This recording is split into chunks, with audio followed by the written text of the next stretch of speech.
आज एक गायत्री महामंत्र गुरु मंत्र के इस कक्षा का प्रारंभ करते हैं। ओम भूर्भुवः स्वः तत्सवितुर्वरेण्यं भर्गो देवस्य धीमहि धियो यो नः प्रचोदयात्।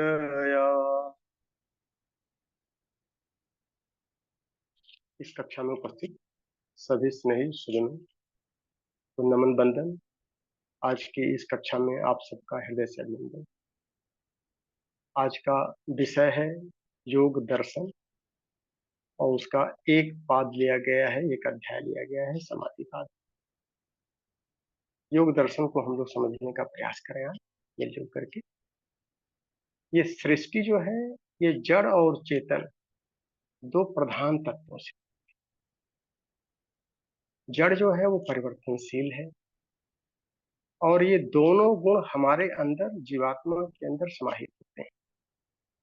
जब हमारा लगाव जड़ता से ज्यादा होता है, परिवर्तनशीलता से ज्यादा होता है, तो दुख, पीड़ा, पतन, पराभव, कलह, क्लेश ये सब हमको अपने रास्ते में मिलते जाते हैं। और अगर हमारा लगाव चेतना से बढ़ता जाता है तो जितने अंशों में चेतना से लगाव बढ़ेगा उतने अंशों में सुख, शांति, प्रसन्नता, कल्याण, आनंद ये सब उस रास्ते में हमको मिलते जाए। और हर व्यक्ति को इस तरह उसको आवश्यकता तो रहती है कि सुख मिले, शांति मिले, प्रसन्नता मिले, कल्याण मिले, उसको आनंद मिले, उसका सब कुछ अच्छा हो। तो इसका बेसिक सूत्र यही है कि उतने अंशों में हम चेतना के साथ जुड़ाव करते जाएं। इसी जुड़ाव को योग दर्शन योग कहते हैं। अब इस जुड़ाव में किस तरह की समस्याएं आती हैं, उनके उपाय क्या हैं, उन सबके सूत्रों को इस दर्शन में लिपिबद्ध किया जाए और उसी सूत्रों के माध्यम से हमारे दृष्टिकोण में परिवर्तन होता चला जाता है। देखने की शैली हमारी प्रभावित होती चली जाती है और जैसे जैसे हम अपने देखने की शैली में परिवर्तन करते जाते हैं उतने अंशों में हम सुखी, शांत, प्रसन्न, आनंद की तरफ बढ़ते हैं। और इसका लक्ष्य कहाँ तक है, कितने अंशों में हम कर सकते हैं, कितने अंशों में फल मिल सकता है। इस योग दर्शन में टोटल 195 सूत्र दिया गया है और ये व्यवहारिक है। इसका हमको अभ्यास करना होता है तो उसको हम सूत्रों को समझें। 195 सूत्र जब हम योग दर्शन पढ़ने का प्रयास किए तो इसका पहला सूत्र जितना महत्वपूर्ण है उतना ही आखिरी सूत्र भी महत्वपूर्ण है। लक्ष्य हमारा क्या होना चाहिए। तो जो 195वां सूत्र है वो सूत्र क्या कहता है, पुरुषार्थ शून्यानाम गुणानाम प्रतिपस्व कैवल्यम स्वरूप प्रतिष्ठा वाचित शक्ति इति। उस स्टेज में पहुंचने पर जो हमारे पुरुषार्थ हैं, धर्म, अर्थ, काम, मोक्ष जिसको हम लेकर के चल रहे हैं, इसकी पूर्णता होने पर प्रकृति के गुणों का अपने कारण में पूरी तरह से समावेश हो जाता है, वो विलीन हो जाते हैं और जीवात्मा अपने यथार्थ स्वरूप में प्रतिष्ठित हो जाती है और फिर उसके लिए कोई कर्तव्य शेष नहीं बचता है। और उस स्थिति में पहुंचा हुआ साधक जिसको हम कैवल्य पद कहते हैं, मुक्ति कहते हैं, मोक्ष कहते हैं, वहां पर सारे तरह के दुखों का, सुखों का, सबका समापन हो चुका रहता है। उस स्थिति में पहुंच करके साधक कहता है उस परमात्मा से, तुदीयम वस्तु गोविंद तुभ्यमेव समर्थ। ये साधन जो हमको मिला है, साधन धाम मोक्ष कर द्वारा पाए निजे परलोक सर। अब इसकी आवश्यकता रह नहीं गई, न कुछ जानना शेष रह गया, न कुछ पाना शेष रह गया। सारे प्रकृति के गुण अपने कारण में विलीन हो चुके हैं। अब इसकी आवश्यकता समाप्त होकर के अगली है। ये इसका आखिरी लक्ष्य है। और इस लक्ष्य तक पहुंचने के लिए 195 सूत्र तक पहुंचने के लिए इनको 4 अध्यायों में विभाजित किया गया। पहला अध्याय समाधिपाद का है। पाद मतलब अध्याय कह सकते हैं, चरण कह सकते हैं। समाधिपाद में 51 सूत्र है और इसमें जो योग दर्शन है, तो योग का क्या स्वरूप है, उससे क्या कुछ मिलता है, कैसे कैसे स्टेज बढ़ते हैं और क्या विघ्न बाधाएं आती हैं और उनको दूर करने के क्या उपाय होते हैं, इन सब पर चर्चा की गई। दूसरा पाद साधन पाद है। साधन पाद में उन साधनों के बारे में चर्चा की गई है जिनके माध्यम से साधक, एक सामान्य आदमी जो संसार में रचा पचा है, धीरे धीरे करके अपने अंतःकरण को कैसे शुद्ध करता है, उस शुद्धि का उपाय क्या है कि वह उच्च योग के लिए तैयार हो जाए। और उसके बाद तीसरे अध्याय में कैवल्य पाद आता है। जब हमारा चित्त शुद्ध होने लगता है तो फिर आत्म संयम की आवश्यकता पड़ती है। और जब आत्म संयम हमारा सधने लगता है उच्च योग की साधना में, तो दैवी विभूतियां, आत्मिक विभूतियां साधक को ढेर सारी मिलने लगती है आत्मा के प्रभाव में आकर। तो उनकी चर्चा विभूति पाद में, उसमें भी 55 सूत्र दिए गए हैं। और आखिरी अध्याय इसका कैवल्य पाद है। उसमें जब उन विभूतियों से भी साधक का कोई लगाव नहीं रह जाता है, उनको भी छोड़ करके ओवरराइड करके जब वो आगे बढ़ता है, तब उसकी लक्ष्य की प्राप्ति कैवल्य की स्थिति में होती है। तो उसमें सिर्फ 34 सूत्र हैं जो आखिरी में लिया जाएगा। तो आज हम लोग प्रारंभ करते हैं कि जो इसका पहला अध्याय है, कैसे शुरू करें, किस तरह की समस्याएं आती हैं, इसका स्वरूप क्या है योग का, जो महर्षि पातंजल ने हम सबको बताया है। पहला सूत्र बहुत महत्वपूर्ण है, अथ योगा अनुशासन। योग एक अनुशासन है, एक व्यवहार है जिसको हमको करना है। पहले इसको समझें, सीखें, अपनी भ्रांतियों को दूर करें, फिर इसको आचरण में उतारें। अनुशासन उसी को, अथ योगा अनुशासन। अनुशासन ही परमात्मा है, अनुशासन ही गुरु है। अगर हम अनुशासन को एडॉप्ट कर दिए तो इसके प्रतिफल भी हमको मिलेंगे। अनुशासित किसको करना है? स्वयं को करना है, घर परिवार के लोगों को करना है, समाज के लोगों को करना है, या इस धरती को करना है? नहीं जी, किसको अनुशासित करें, उसका क्या प्रतिफल होगा? अब दूसरे सूत्र में अगर आते हैं, अर्थ शब्द मंगलवाची है। यहाँ पर कुछ अच्छा काम करने जा रहे हैं। मंगलवाची की क्यों जरूरत पड़ी? कि जब हम संसार के थप्पों से लहूलुहान हो जाते हैं, हमारी बुद्धि थक जाती है, सारे रास्ते बंद हो जाते हैं, तब हम आते हैं योग का अनुशासन सीखने, सही रास्ते पर चलने के लिए। इसीलिए अथ योगा अनुशासन। आओ अब योग का अभ्यास अनुशासन करें। दूसरा सूत्र क्या है जिसका अनुशासन करना है? योग का स्वरूप। योगस चित्त वित्त निरोध है। चित्त की वृत्तियों का निरोध ही योग है। अनुशासित किसको करना है? इन वृत्तियों को अनुशासित करना है जो हमारे चित्त में अहरनिश इवेपरेट होती रहती हैं। वृत्ति क्या है? तरंग है। मन की तरंग मार लो, बस हो गया भजन। यही मन की तरंगे, इसके ऊपर अगर हमारा नियंत्रण हो जाए, ये निरुद्ध हो जाए, हमारे टोटल कंट्रोल में आ जाए, तब फिर योग होगा। योग मतलब उस चेतना से जुड़ाव बढ़ने लगेगा उतने अंशों में। अब योगस चित्त वित्त निरोधा को समझने के लिए हमको चित्त भी समझना पड़ेगा, उसकी वृत्तियां क्या होती हैं इसको समझना पड़ेगा, और फिर उनके निरोध करने के क्या क्या समस्याएं आती हैं, विघ्न बाधाएं आती हैं, उसको भी समझना पड़ेगा। उनके क्या उपाय दिए गए हैं वो भी समझना पड़ेगा। लेकिन अगर इतना सब मेहनत करके, शारीरिक, मानसिक, आत्मिक श्रम करके अगर हमने चित्त वृत्तियों का निरोध कर ही लिया, तो उसका फल क्या मिलेगा, ये भी तो हमको पता रहना चाहिए। वो तीसरे सूत्र में देते हैं, तदा दृष्टि स्वरूपे अवस्थानम। दृष्टा का अपने वास्तविक स्वरूप में अवस्थिति बनती है, वो स्थित हो जाता है। उसका जो यथार्थ स्वरूप है, आत्मा का स्वरूप, परमात्मा का स्वरूप में स्थित हो जाता है। वो आत्म साक्षात्कार, परमात्म साक्षात्कार है,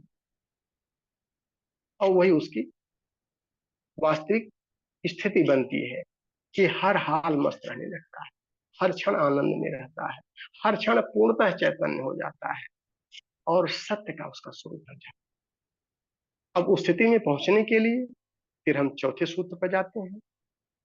अब उसको समझते हैं कि चित्त पहले देख लें कि चूंकि सारा खेल चित्त का है, तो चित्त क्या है? चित्त एक आकाश है, एक तत्व है, मूल तत्व है।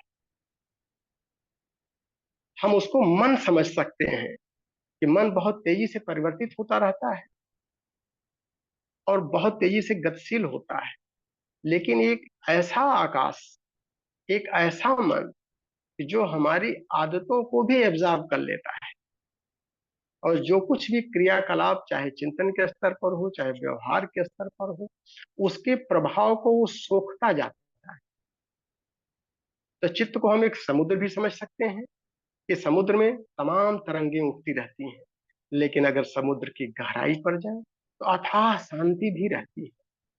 उसको आकाशवत भी समझ सकते हैं कि आकाश में ढेर सारी तरंगें, चाहे वो सूचनात्मक हो, चाहे वो स्थूल की तरंगें हो, दोनों चलती रहती। अब इस चित्त की अवस्थाएं देखते हैं कि चूंकि चित्त प्रकृति जन्य है, तो प्रकृति के गुणों से प्रभावित होता है, वही उसकी अवस्थाएं होती हैं। अब प्रकृति के गुण तीन हैं, तमस, रजस और सत। तो सत, रज, तम, इन गुणों से प्रभावित होकर के उसकी पांच अवस्थाएं हो जाती हैं। जो सबसे निम्न स्तर की अवस्था मानी जाती है, वो तामसी प्रवृत्ति की जब प्रधानता रहती है, तो उस चित्त को मूढ़ चित्त कहते हैं। मूढ़ता उसके अंदर रहती है, आलस्य, प्रमाद खूब छाया रहता है, निद्रा की स्थिति में चला जाता है वो, और उसको अधम गति भी मान के चलते हैं, वो मूढ़ अवस्था होती है। और उसको दूर करने के लिए जब हम राजसी प्रवृत्ति को लाते हैं और राजसी प्रवृत्ति की प्रधानता होती है, तब वो राग द्वेष से आप्लावित हो जाता है, इच्छाएं उसकी जग जाती हैं, ये करना है, वो करना है, ऐसे ठीक करना, वैसे ठीक करना, इच्छाओं की प्रधानता हो जाती है। और जब उसके अंदर उसको क्षिप्त अवस्था कहते हैं, और उससे भी जब आगे जाते हैं, तो जब सात्विक की प्रधानता रहती है, तो वो विक्षिप्त अवस्था होता है। लेकिन सात्विक की प्रधानता में चूंकि राजसी प्रवृत्तियां हमारी एक संस्कार के रूप में आती हैं और उसको बीच बीच में विक्षेपण करती रहती हैं, प्रभावित करती रहती हैं, तो वो पूर्णतः सात्विक अवस्था नहीं होती है। तो सत्व के साथ में जब रजस विक्षेपण करता है, तो विक्षिप्त अवस्था हो जाती है। कहते हैं विक्षिप्त, बीच बीच में कभी साधना कर लेता है, कभी छोड़ देता है, साधना कर रहा है, छोड़ देता है, ये विक्षिप्त अवस्था हमारी होती है। और उसमें से जब राजसी प्रवृत्तियों को साधना के माध्यम से हम धीरे धीरे करके कंट्रोल कर लेते हैं, तो सात्विक की प्रधानता जब आती है, तब मन एक दिशा में गतिशील हो जाता है, उसके लिए तैयार हो जाता है, उसको एकाग्र अवस्था कहते हैं। और जब एकाग्र अवस्था में सात्विक की प्रधानता और सत्व के गुणों को भी जब हम छोड़ देते हैं, तब वो निरुद्धावस्था होती है। वहां पर त्रिगुणातीत की अवस्था बनती है। हम सत, रज, तम तीनों के परे होकर के निरुद्ध कर लेते हैं अपनी सारी वृत्तियों को, तो चित्त उस अवस्था में पहुंच करके निरुद्धावस्था में हो जाए। अब हम आते हैं वृत्तियों के ऊपर। आखिर वृत्तियां जब दृष्टा अपने स्वरूप में स्थित होता है लास्ट में, तदा दृष्टो स्वरूपे अवस्थानम, उसके पहले के स्वरूप में रहता है। हम सब उस स्टेज में नहीं है, तो हम सब किस स्वरूप में स्थित है, वो बताता है चौथा सूत्र। वृत्ति सारूप्यम इतरत्र, उसकी अवस्था कुछ अन्य ही रहती है, अपनी वृत्तियों के अनुरूप रहती है। तो जैसी जिसकी वृत्ति होगी, जितने अंशों में तमस होगा, रजस की प्रधानता होगी, सत की प्रधानता होगी, वही उसका स्वरूप होता है। इसी को गीता में भी कहा गया है कि श्रद्धा मयो अयम पुरुष जो जय श्रद्धा स एव स। जिसकी जितनी श्रद्धा होती है, जैसी श्रद्धा होती है, वो उसी रूप में उसका व्यक्तित्व होता है। वो दिखता तो हाड़ मास का एक जैसा है, लेकिन अंदर से उसका व्यक्तित्व कैसा है, वो उसकी श्रद्धा के ऊपर निर्भर करता है। तो व्यक्ति की स्थिति जो होती है, जिस रूप में वो सामान्य कंडीशन में अवस्थित होता है, वो उसकी वृत्तियों के ऊपर निर्भर करता है। अब वृत्तियां, उस पर थोड़ा सा चर्चा कर लें हम लोग कि वृत्तय पंचतय क्लिष्टा अक्लिष्टा, ये पांचवा सूत्र है कि वृत्तियां पांच तरह की होती हैं, जिनको ब्रॉडली दो पार्ट में क्लासिफाई किया गया है। मुख्यतः दो वृत्तियां होती हैं, एक वृत्तियां क्लिष्ट और एक अक्लिष्ट। क्लिष्ट जो होती हैं, वो कष्ट देती हैं, कष्ट को उत्पन्न करने वाली होती हैं। उन सारी वृत्तियों को हम क्लिष्ट वृत्तियां कहते हैं। और जो वृत्तियां, उनका स्वरूप जब हमारे दुख को दूर करने वाला होता है, तो उनको अक्लिष्ट वृत्तियां कहते हैं। इसको हम इस तरह से समझें योग के पथ पर कि अगर एक पैर में कांटा चुभ जाता है, बबूल का कांटा चुभ गया, तो वो हमारे लिए क्लिष्ट वृत्ति हो गई। उसको दूर करने के लिए एक दूसरा कांटा लाते हैं, उससे उस कांटे को निकालते हैं, तो जो दूसरा कांटा है, वो हमको सुख दे रहा है, निकालने से पीड़ा समाप्त हो रही है। वो अक्लिष्ट वृत्तियां हो गई। लेकिन साधना के पथ पर अंत में हमको क्लिष्ट और अक्लिष्ट दोनों के परे होना पड़ता है। तो जो सामान्य मनुष्य होता है, वो दोनों कांटों से प्रेम नहीं करता है, दोनों को फेंक करके अपने वास्तविक स्वरूप में आगे बढ़ जाता है। ये अक्लिष्ट और क्लिष्ट वृत्तियां सभी तरह की हो सकती हैं। वो पांच तरह की वृत्तियां जो हैं, वो कौन कौन सी हैं कि वृत्तय पंचतय, उसमें जो छठा सूत्र है वो बताता है कि प्रमाण, विपर्य, विकल्प, निद्रा, स्मृतय, ये पांच वृत्तियां हैं जो हमारी मन की तरंगे हैं। उसको ब्रॉडली पांच पार्ट में क्लासिफाई किया गया है। विपर्य मतलब जो हमारे विपरीत ज्ञान से, अज्ञानता से गवर्न होती है, उसको दिशा जो मिलती है, वो अज्ञानता से दिशा मिलती है। उससे जो हमारी उपलब्धि होती है क्लिष्ट की, वो विपर्य है। और विकल्प, जब दृष्टा और दृश्य का संयोग होता है, उसका प्रतिफल जो निकलता है, वो ज्ञानात्मक अगर होने लगता है, उसको अगर सही दिशा मिल जाती है, तो ये विकल्प वृत्ति होती है। और स्मृतियां, जो हमारे भूतकाल में क्रियाकलाप रहे हैं, वो चीजें जब हमारे मानस पटल पर आकर के हमको प्रभावित करती हैं, तो वो स्मृति वृत्ति है। ये कह सकते हैं कि वृत्तियों का अंकुरण जो है, स्मृति के आधार पर होता है। और एक निद्रा वृत्ति भी है। तो निद्रा में क्या होता है, वृत्तियां हमारी सुषुप्ता अवस्था में चली जाती हैं। निद्रा को भी एक वृत्ति मानते हैं। उसमें, निद्रा में न तो जड़ता का बंधन रहता है और न शब्द ज्ञान का बोध रहता है, दोनों के परे रहता है। न वो अंधकार की तरफ जा रहा है, न प्रकाश की तरफ जा रहा है, दोनों के परे हो जाना, वो निद्रा वृत्ति है। तो प्रमाण वृत्ति, ये सबसे महत्वपूर्ण है।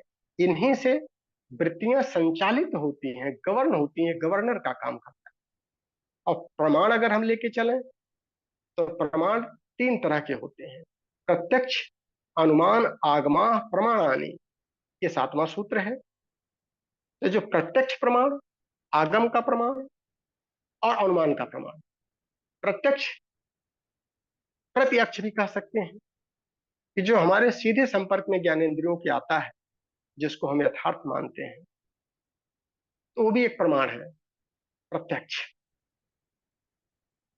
और आगम, जिसको हमने आप पुरुषों के माध्यम से श्रवण किया है, सुना है, स्वाध्याय किया है, मनन चिंतन करके उसको लाए हैं, वो आगम वृत्ति, आगम प्रमाण है। और अनुमान अपने अनुभवों के आधार पर होता है।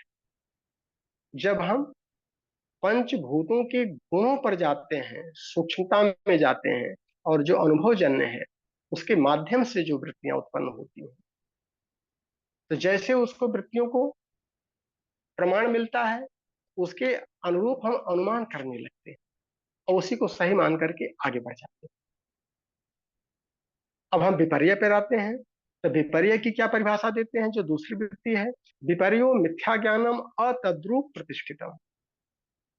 मिथ्या ज्ञान जो अज्ञानता से उत्पन्न हो रहा है और जड़ वस्तुओं में जो परिवर्तनशील है उसमें जो चिपकाव हमारा पैदा हो जाता है, जिसको हम यथार्थ स्वरूप मान लेते हैं, वो विपर्य है।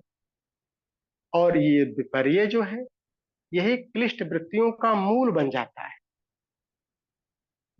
और लेकिन उसी मिथ्या ज्ञान के साथ में अगर हम आप्त पुरुषों का, आप्त वचनों का संसर्ग कर लेते हैं, किसी सज्जन से, संत से अगर हमारी मुलाकात होती है, तो दृष्टिकोण परिवर्तित हो जाता है और वही वृत्तियां फिर हमारी अक्लिष्ट बन जाती, वो सुख देने लगती हैं। और फिर हम अगर विकल्प पर आते हैं, तो विकल्प की परिभाषा 9वें सूत्र में देते हैं, शब्द ज्ञान अनुपाति वस्तु शून्यो विकल्प है।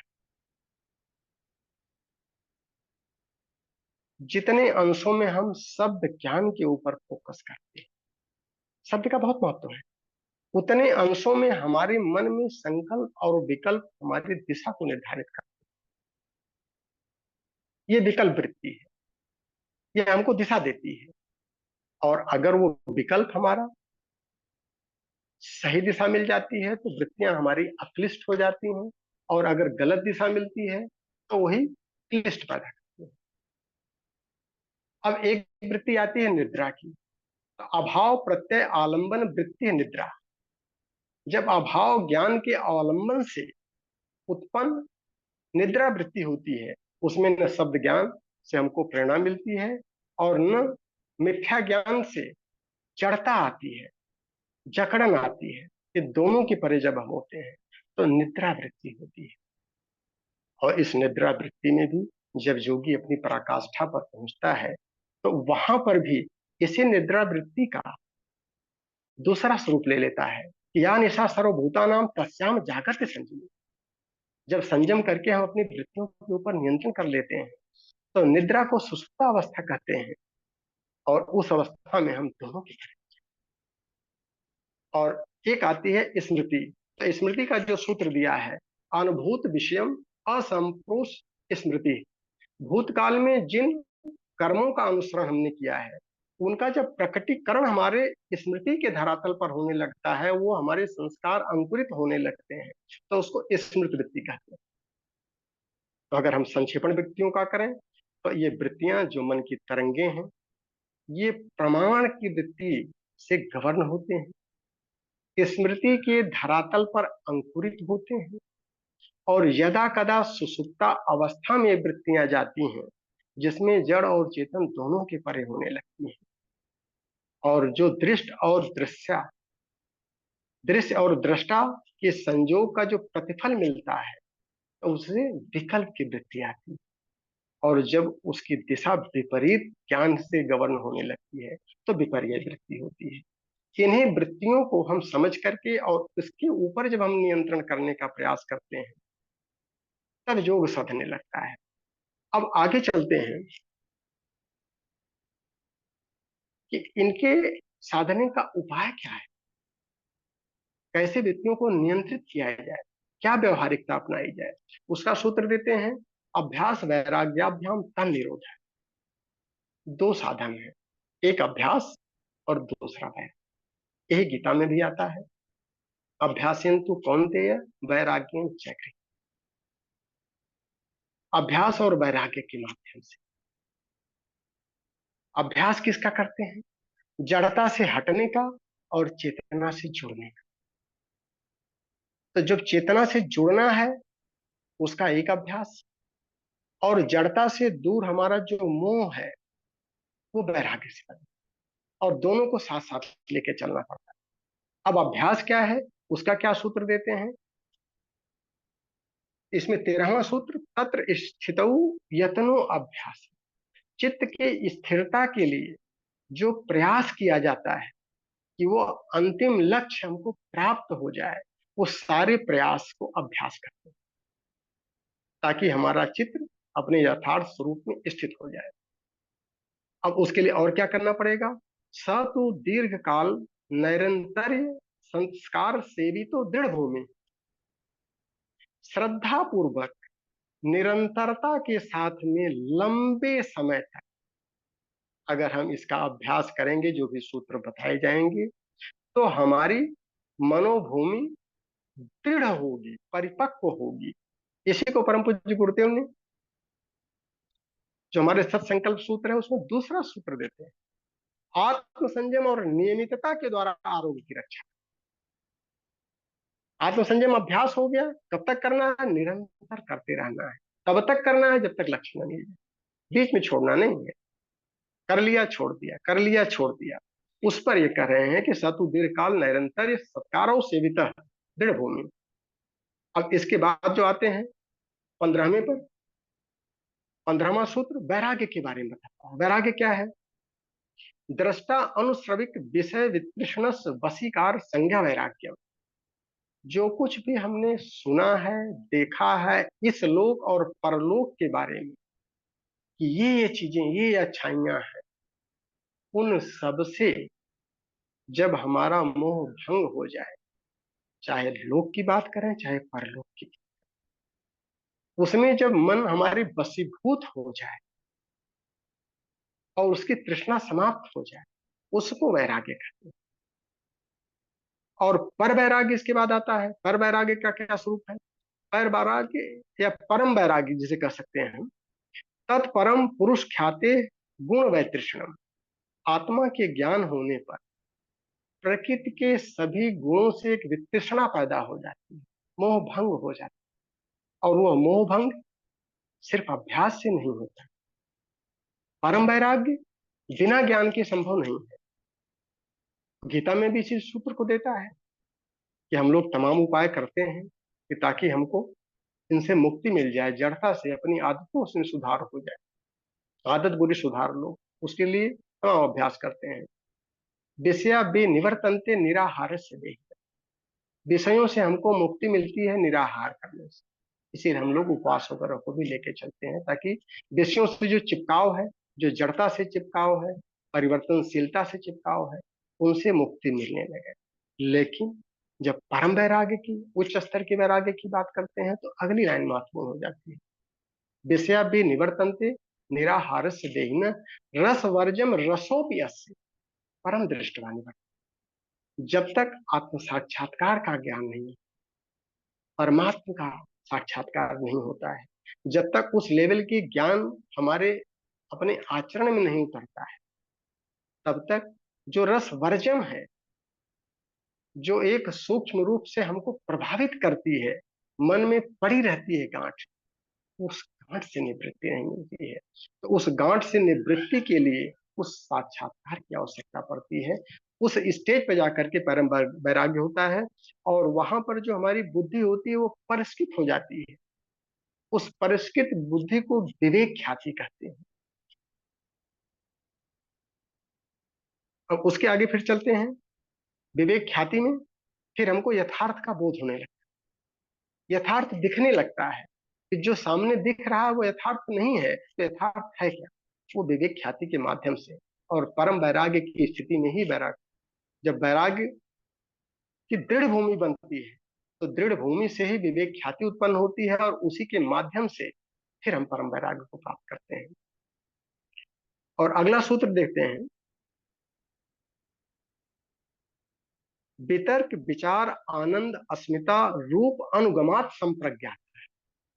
अब समाधि पर आते हैं। समाधियां, इससे हमको क्या मिलता है कि जब इनका हम अभ्यास और वैराग्य के माध्यम से वृत्तियों का नियंत्रण कर लेते हैं, तो समाधि की तरफ, क्योंकि समाधिपाद है, लक्ष्य हमारा समाधि है, तो समाधियां कितने तरह की आती हैं उसके बारे में चर्चा कर रहे हैं। कि पहली समाधि असंप्रज्ञात समाधि है। उसमें वितर्क, विचार और आनंद अस्मिता से जो उत्पन्न होता है, इनके संसर्ग से, इनके अभ्यास से जो समाधि हमको मिलती है, उसमें चित्त शुद्ध होने लगता है और धीरे धीरे चैतन्यता हमारी बढ़ने लगती है। वितर्क में हम स्थूल के दर्शनों का करते हैं कि अच्छी चीजों को सोचें, अच्छा चीज देखें, उसमें ध्यान की बातें आती हैं, मूर्तियों की बातें आती हैं, अच्छे स्वरूप की बात आती है। उससे आगे चलते हैं तो जब उसको छोड़ते हैं तो फिर अच्छे विचार करें, और जब विचारों को छोड़ते हैं तो फिर आनंद की समाधि आती है। और जब आनंद भी विस्मृत हो जाए, सिर्फ ये याद रहे कि मैं हूं, तो अस्मिता का। तो इन चारों से जो समाधियां उत्पन्न होती हैं, जो आनंद की उत्पत्ति होती है, जहां पर हमारा मत समत्व में आने लगता है, वृत्तियां शांत होने लगती हैं, तो वो संप्रज्ञात समाधि है।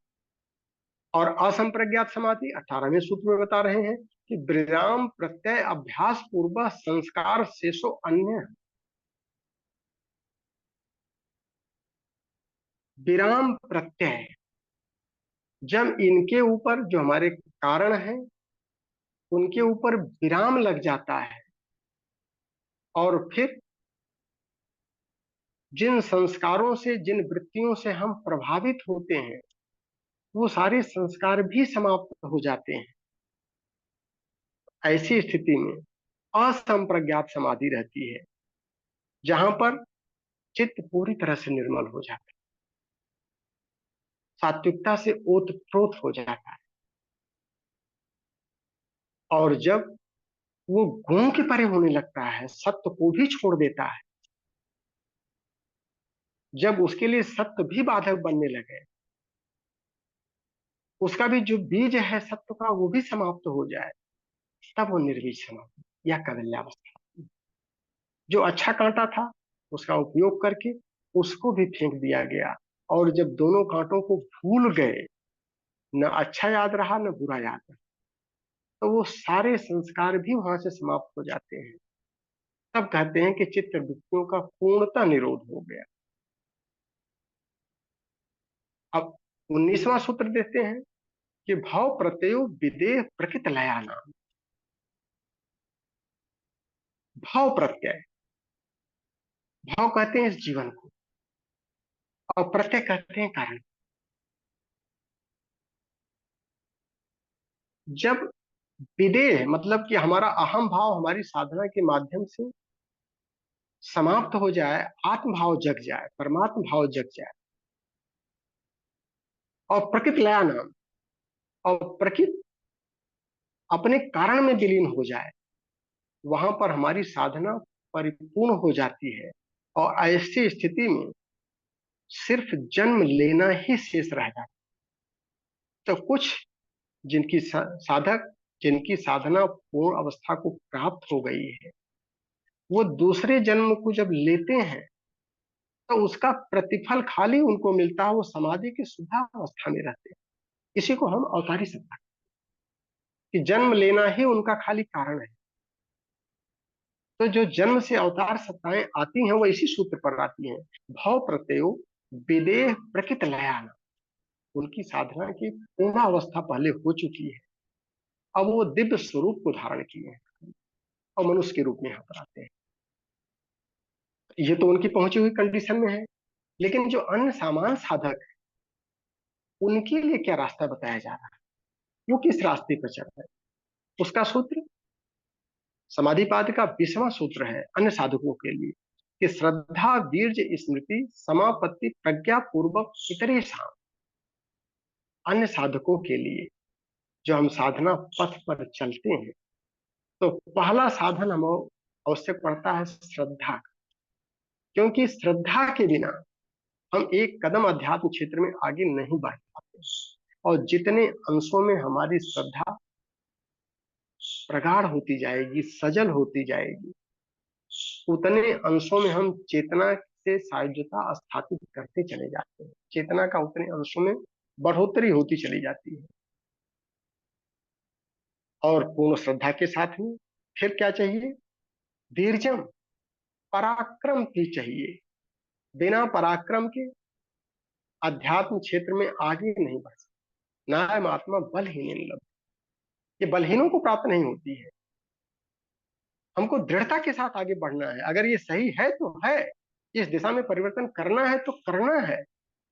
कभी कर लिया, कभी छोड़ दिया, तो वीरजम को हम नहीं अपना। स्मृति आती है, श्रद्धा वीरजम स्मृति समान। स्मृति मतलब लक्ष्य हमेशा सामने रहे, लक्ष्य को हम कभी न भूलें। हमारी यात्रा क्या है? बीच में हमको संपत्तियां और विभूतियां तो मिलेंगी ही मिलेंगी। अगर हम उसमें डेविएट हो गए, उलझ गए, तो लक्ष्य से भटक गए। इसीलिए स्मृति भी उनके लिए आवश्यक है। और इनके माध्यम से जब हम समाधि की अवस्था को अपनाते हुए आगे बढ़ते हैं, तो प्रज्ञा लोक मिलता है, जहां पर हम यथार्थ चेतना के साथ में सहजता स्थापित करते हैं। तो ये रास्ता जो है, ये सामान्य साधकों के लिए है कि स्टेप बाय स्टेप इसको आगे बढ़े। तो कितने समय में हम पहुंच जाएंगे अपने लक्ष्य तक, उसका भी सूत्र दिया है। जैसे परम पूज्य गुरुदेव ने कहा कि अगर 2 घंटे एक सामान्य साधक के साधना में दे दे पंचकोश, तो 10 साल में वो उस स्थान पर पहुंच जाएगा, उस पोजीशन में पहुंच जाएगा जहां से आत्म साक्षात्कार बिल्कुल निकट हो जाए। वो 10 साल बताए। क्या इस 10 साल को कम भी किया जा सकता है, बढ़ाया भी जा सकता है? हाँ जी। उसका सूत्र यहाँ पर देते हैं। 21वां सूत्र है, तीव्र संवेगा नाम आसन। जब हमारे साधना की गति और उसकी मात्रा, तीव्रता जितनी ज्यादा रहेगी, उतने ही अंशों में आसन्न हमारा लक्ष्य हमारे पास हो। तो अगर हमको 10 साल को 5 साल में करना है, तो ये सूत्र वहां भी एप्लीकेबल हो जाता है कि हम 2 घंटे के बजाय अगर 4 घंटे देना शुरू कर दें, तो एक तो हमने साधना की मात्रा बढ़ा दी, और दूसरी उसकी गति को भी बढ़ाना पड़ेगा। तीव्र संवेगा नाम, मोमेंटम, संवेग मोमेंटम होता है, जहां पर वेलोसिटी और मास दोनों को लेके चलते हैं। तो साधना की क्वालिटी भी इंप्रूव करना है हमको, साधना का पीरियड भी बढ़ाना है, उसकी गति भी तेज करनी होती है। तब जाकर के चैतन्यता के साथ संयोग बनने का अवधि जो है, वो हमारे अपने नियंत्रण में आता है। तो गति कितनी तरह की होती है, उसको भी देते हैं 22वें सूत्र में। मृदु, मध्य, अधिमात्र, त्वात् ततो अप विशेष। मृदु मतलब धीमे धीमे चलते हैं। तो चूंकि हमारे स्तर के अनुरूप साधना होती है, तो कुछ साधक होते हैं वो धीरे धीरे करके स्टेप बाय स्टेप करते हैं, तो उसमें भी उनका परिमार्जन तो होता है। खाली जप कर रहे हैं, कब से कर रहे हैं? 40 साल से कर रहे हैं, तो उतने अंशों में उनका परिमार्जन होगा। जप के साथ ध्यान भी कर रहे हैं, कितने अंशों में कर रहे हैं? तो पीरियड थोड़ा सा कम होगा। जप के साथ, ध्यान के साथ में व्यवहार और आचरण में भी उतार रहे हैं, और तीव्रता के साथ लेके चल रहे हैं, क्वालिटी को भी इंप्रूव किए हैं, तो तेजी से आगे बढ़ जाएंगे और उस लक्ष्य को, निर्धारित लक्ष्य को प्राप्त कर लेंगे। तो मृदु, मध्यम गति और अधिमात्र तीव्रता के साथ में, तो समय जो है वो हमारे नियंत्रण में आ जाए। अब सवाल आता है कि इस अभ्यास और वैराग्य के पथ पर जब हम चलते हैं, तो हम मन को कहाँ लगाएं? क्वालिटी को इंप्रूव करने के लिए कितनी श्रद्धा कितने अंशों में आएगी, क्वालिटी कैसे इंप्रूव हो? तो अगला सूत्र देते हैं कि ईश्वर प्रणिधान वाह, ईश्वर के प्रति समर्पण से शीघ्र समाधि भी संभव है। अब ईश्वर को तो हमने देखा नहीं है, ईश्वर का स्वरूप क्या है, कैसे समझें? अगले सूत्र में देते हैं ईश्वर क्या है, उसका स्वरूप क्या है। 24वें सूत्र में देते हैं कि क्लेश कर्म विपाक आशयी अपरामृष्ट पुरुष विशेष ईश्वर है। ईश्वर सामान्य पुरुष नहीं है, विशेष पुरुष है, जो क्लेश, जो 5 तरह के हमारे क्लेश हैं, अविद्या, अस्मिता, राग, द्वेष और अभिनिवेश, इन क्लेशों से अपरामृष्ट है, असंपृक्त है, इससे बंधा नहीं हुआ है, निर्लिप्त है। कर्म, कर्म भी 4 तरह के हम ले लें। शुभ कर्म होते हैं, अशुभ कर्म होते हैं, और शुभ अशुभ मिश्रित कर्म होते हैं, और शुभ अशुभ के परे भी कर्म। इन चारों के परे ईश्वर होता है, इनसे उसका लिप्त नहीं होता है इनमें, तो कर्मों से भी प्रभावित नहीं हो रहा है। और उसके बाद विपाक, उपरोक्त कर्मों का फल जो भोग आयु जात के रूप में मिलता है, इससे भी प्रभावित नहीं होता है। और आशय, संचित कर्मों में जहां हमारी चित्त में हमारी वृत्तियां सुषुप्ता अवस्था में पड़ी हुई है, उससे वह निर्लिप्त रहता है। तो ये सूत्र जो है कि क्लेश कर्म विपाक आशय अपरामृष्ट पुरुष विशेषेश्वर, वो पुरुष विशेष है। तो अगर हमको उसका ध्यान करना है तो उसके स्वरूप को आत्मसात भी करना पड़ेगा। ईश्वर बन करके ही ईश्वर की उपासना की जा सकती है। तो इन गुणों को हमको अपने अंदर अभ्यास में लाना ही पड़ेगा। और उसका क्या गुण बताते हैं 25वें सूत्र में, तत्र निरअतिशय सर्वज्ञ बीजम, वह निरअतिशयम है, सब कुछ जानता है, सर्वशक्तिमान है। तो जो हम ध्यान में लाते हैं, सर्वशक्तिमान से, सब कुछ जानने वाला, उसके स्वरूप को आत्मसात करने का प्रयास करते हैं। उसकी कोई सीमा नहीं है, असीम है। और उसके आगे जब चलते हैं, पूर्वे शाम अपनी गुरु कालेन अनअवच्छेद्यता, अनादिकाल से वो गुरुओं का भी गुरु रहा है, सबका नियंत्रण करता है। उसके प्रति हमको श्रद्धा ध्यान के माध्यम से बढ़ाना पड़ेगा। अब उसको किस नाम से पुकारा जाए, ये भी प्रश्न आता है, क्योंकि नामंक्लेचर साइंस से ही हम गवर्न होते हैं। अगला सूत्र देते हैं कि ईश्वर को पुकारने का सबसे बढ़िया सूत्र क्या है, तस्य वाचक प्रणव, प्रणव ही उसका नाम है, जो पुल का काम करता है। आत्मा और परमात्मा के बीच में जो पुल है वो प्रणव है, यही उसका वाचक है। इसी नाम से उसको पुकारा जा सकता है। ये प्रणव ओंकार को कहते हैं। अब ओंकार जो ओम है, एक अक्षर ब्रह्म जिसे हम कहते हैं, उसके जब गुणों पर हम जाएंगे तो उसके गुणों को भी जाएंगे। अगर गायत्री गीता में देखते हैं तो बहुत महत्वपूर्ण गुण दिया है। ओम की जब व्याख्या करते हैं, ओम इत्येव सुनाम धेय मनघम विश्वात्मनो ब्राह्मण सर्वे स्वेशी तस्य नाम बसोरे तत्प्रधानम मतम यम वेदा निगदन्ति न्याय निरतम श्री सच्चिदानंदकम लोकेशम समदर्शिनम नियमनम चाकारहीनम प्रभुम। इनके इन गुणों को, एक एक गुणों को, प्रभुत्व है उसका, डोमिनेंसी उसी की है, समदर्शी है, न्यायनिष्ठ है, नियामक सत्ता है, सर्वेश्वर है वो।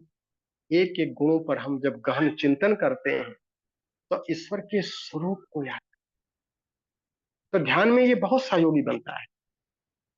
और इसी ओम की जब व्याख्या, उसका महत्व जब गीता में कहते हैं, तो ओमित एक अक्षरम ब्रह्म व्याहरण माम अनुस्मरण यह प्रयात त्यजन देहम स याद परमाम करते हैं।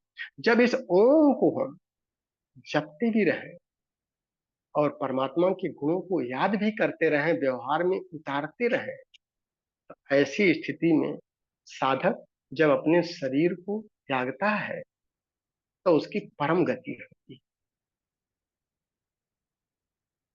और इसी स्टेज में जब हम नाम का जप आगे करते हुए, तस्मात् सर्वेषु कालेषु माम अनुस्मर युद्धि, अपने कर्म को करते रहें और इस ओम को पुकारते रहें। अब उसके अगला सूत्र जो देते हैं कि ओम का करना क्या है, तब जप तदर्थ भावना, उसी भाव में जाकर के, उसी श्रद्धा के साथ में, उसके गुणों के साथ में आत्मसात करते हुए जब उसका जप करेंगे तो हमारी ये वृत्तियों को शांत करने लगे, चित्त हमारा निर्मल होने लगता है। और इसी को भी कृष्ण ने गीता में खूब बढ़िया से समझाया है, ईश्वर सर्वभूतानां हृदय से अर्जुन। और भ्राम्यहं सर्वभूतानि यंत्रारूढ़ानि माया। वो इतना पास में हमारे है, हृदय क्षेत्र में हर क्षण विराजमान है। तो जब उस पर हम ध्यान केंद्रित करते हैं, लेकिन जब माया की वशीभूत होकर के हम यंत्रवत जो है व्यवहार करने लगते हैं, तब हमसे दूर हो जाए या हम उससे दूर हो जाए। हमें शरणम गच्छामि सर्वभावेन भाव। हम उसकी शरण में जाएं, उस ओम के शरण में जाएं, उस ईश्वर की शरण में जाएं। और इसी को जब आगे देखते हैं तो लास्ट में कहते हैं सर्वधर्मान परित्यज्य माम एकम शरणम व्रज, अहम त्वा सर्व पापेभ्यो मोक्षयिष्यामि मा शुचि। एक बार मेरी शरण आ जा, सब धर्म कर्म आश्रय तज कर दूंगा, सारे पापों से मैं मुक्त तुझे कुछ सोच कर। जब ये भावना हमारे अंदर उद्वेलित होने लगेगी, श्रद्धा हमारी सजल होने लगेगी और उस स्वरूप में वो भावना पैदा हो जाएगी, उसके साथ जब हम जप करने लगेंगे, अहरनिश जप होने लगेगा, तब जप तदर्थ भावना, तब ये सूत्र सिद्ध होने लगेगा। अब अगला सूत्र देते हैं, ततः प्रत्यक चेतना अधिगम अपि अंतराय अभावश्च। और जब हम श्रद्धा विश्वास पूर्वक उपरोक्त जब करने लगते हैं तो ढेर सारी विघ्न बाधाएं भी हमारे सामने आती हैं। वो विघ्न बाधाएं क्या है जो योग के रास्ते में हमारे लिए अवरोध पैदा करती हैं? अगला सूत्र देते हैं कि क्या विघ्न बाधाएं आती हैं, कि व्याधि स्त्यान संशय प्रमाद आलस्य अविरति भ्रांति दर्शन अलब्ध भूमिकत्व अनावस्थितत्वानि चित्त विक्षेपास्ते अंतराया। ये अंतराय है, विघ्न बाधाएं। अस्त्यान मतलब अकर्मण्यता, अनुत्साह जब हमारा रहता है अपने कर्म के प्रति। संशय, जब भी हमको भ्रांतियां रहती हैं इसलिए स्वाध्याय करते हैं, सत्संग करते हैं ताकि हमारे संशय दूर हो जाए। अविरति, जब विषयों से हमारा लगाव ज्यादा हो जाता है तो अविरति की स्थिति आती है। और भ्रांति दर्शन, अध्यात्म के सिद्धांतों को, जो हम सूत्रों को समझ नहीं पाते हैं तो भ्रांतियों में बह जाते हैं, भटक जाते हैं। अलब्ध भूमिका, लक्ष्य के पहले ही बाई के वेग में हमने संकल्प ले लिया आगे बढ़े, लेकिन लक्ष्य नहीं मिला, उससे पहले हम डिवेट हो गए। अनावस्थितत्व, और चित्त में स्थिरता का जब अभाव रहता है तभी साधना नहीं सक पाती है। और उसके अलावा पांच जो है वह सविक्षेप, दुख दौर्मन्य अंग में जयत्व श्वास प्रश्वास विक्षेप स हुआ। दुख के तीनों तापों से जब हम प्रभावित रहते हैं, दैहिक दैविक भौतिक, तो भी हमारे लिए बाधक बनता है। दौर्मन्य मत, मन में जब विक्षोभ होने लगता है, अतृप्त रहता है मन, हर क्षण जो है वो तृप्ति की तरफ भटका रहता है, वो भी हमारे लिए समस्या आता है। अंग में जयत, अंग अवयव में जब कंपन होता है, इसलिए स्थिर सुखम आसन की बात आगे हमको साधना पद में मिलेगी। और श्वास प्रश्वास, जो बाह्य कुंभक में विक्षेप या अंत कुंभक में विक्षेप जब हमारे विचारों के स्तर पर होने लगता है, प्राण के स्तर पर होने लगता है, वहां भी समस्या आती है। और इन विघ्न बाधाओं से दूर करने का उपाय 32वें सूत्र में देते हैं, तत् प्रतिषेधार्थ एक तत्वाध्यास है, अभ्यास है। और इनको दूर करने का एक ही उपाय है कि एक तत्व का अभ्यास, वो ब्रह्म तत्व का जितना हम चिंतन करेंगे, ध्यान करेंगे, जप करेंगे, उसके गुणों को आत्मसात करेंगे, तो उससे हमारा अभ्यास सधने लगता है। और ये अंतराय जो विघ्न बाधाएं, ये स्वतः जो है तिरोहित होने लगती है। दूसरा सूत्र बताते हैं कि भले बुरे लोग तो संसार में मिलेंगे ही मिलेंगे, तो उनसे कैसे निपटा जाए। समस्याएं हमारी आएंगी ही आएंगी इस तरह की। तो उसका सूत्र बहुत बढ़िया बताते हैं कि मैत्री करुणा मुदितो उपेक्षाणाम सुख दुख पुण्य या पुण्य विषयाणाम भावना भावनातः चित्त प्रसादनम। इससे जो है चित्त निर्मल हो जाता है। जो सुखी है उसके साथ मित्रता हम करें। सुखी कौन है? जो आत्मोन्मुख है वही सुखी है। और दुखी जो है, जो संसार से ओतप्रोत है, संसारिकता से पूरी तरह से रचा पचा है, वो दुखी है। तो उसके साथ में हम क्या व्यवहार करें? करुणा का, दया का। संत को दया करनी चाहिए। और जो पुण्य कर्म कर रहा है, पुण्य कर्म कौन कर रहा है? निष्काम कर्म करने वाले को पुण्य मिले, जिसके अंदर कामना ना हो फिर भी कर्तव्य का निर्वहन कर रहा है, उसके साथ में क्या करें? प्रसन्नता का भाव रखें। तो जो भी आप्त पुरुष है, संत महात्मा है, जो निष्काम कर्म में लगे हुए हैं, उनके साथ जब हम सत्संग करने लगते हैं तो प्रसन्नता पैदा होती है। तो उनके साथ में जब प्रसन्नता के साथ में हम लगेंगे तो उनके गुणों से ओतप्रोत होते चले जाएंगे। और जो पापात्माएं हैं, जो स्वार्थ संकीर्णता में चल रही हैं, अपने कर्तव्य को कर्म नहीं कर रही हैं, जो विघ्न बाधाएं उत्पन्न कर रही हैं, उनके साथ में उपेक्षा का भाव रखें। तो इस तरह के जो अंतराय हैं हमारे रास्ते में पड़ते हैं, उनसे भी दूर करने का बहुत बढ़िया उपाय इन सब चीजों में दिया है। अब चित्त की निर्मलता के लिए अन्य उपाय क्या है, उसमें 34वें सूत्र देते हैं, प्रच्छर्दन विधारणाभ्याम व प्राणस्य। प्राणायाम के माध्यम से हम अपने प्राणों को भी बाहर करें, और प्राणों के साथ में अपने विचारों को, भावनाओं को भी जब बाहर तेजी से फेंकने लगेंगे और उसको रोकने का भी प्रयास करें, वाय कुंभक, ये दो चीज के माध्यम से भी हमारा चित्त निर्मल होने लगता है। अगला सूत्र देते हैं, विषयवती वा प्रवृत्ता उत्पन्ना मनसा स्थित निबंधनी। तन्मात्रा साधना जो हमको कराई जाती है, जो विषय वस्तुओं के सूक्ष्म गुण हमारे जो हैं पंचभूतों के, इनके माध्यम से जब हम शब्द, स्पर्श, रूप, रस, गंध को साधने लगते हैं तो इंद्रियां हमारे बस में आने लगती हैं, मन हमारे नियंत्रण में आता है। और अगला सूत्र देते हैं, विशोका व ज्योतिषमती। जब ज्ञानात्मक प्रकाश का हम ध्यान करते हैं, हिरण्यगर्भ का ध्यान करते हैं, तो हमारा शोक दूर हो जाता है। वो ज्ञान का प्रकाश हमारे जो अंतःकरण में अष्टदल कमल जो अधोमुखी है वो ऊर्ध्वमुखी हो जाता है।